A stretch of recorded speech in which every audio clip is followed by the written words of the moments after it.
So I presented a few weeks ago in person in Boston for a large company. There were a few hundred people in the audience and in the healthcare industry. And I talked about how healthcare equity is so important to me as a daughter of a mother who is in the late stage of journeying through Alzheimer's. And I talked about, in the context of that, I shared a lot of grief as I was speaking on the stage. And after I got off the stage, I had a few people come up to me, but one person who came up to me in particular, who talked to me about grief in the workplace and how difficult it is to navigate grief, because she had lost a very close family member, and how she actually felt really supported by her organization, which was amazing and not surprising given my work with them.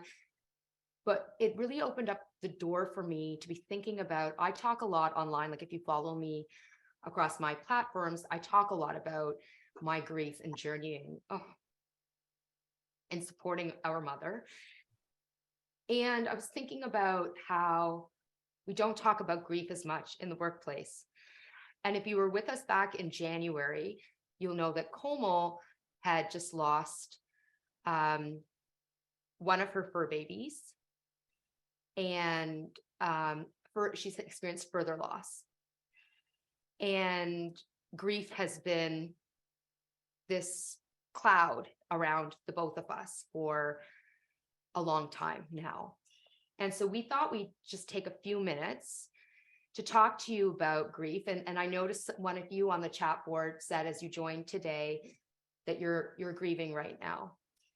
And it's an area that we don't talk about as much at all at work.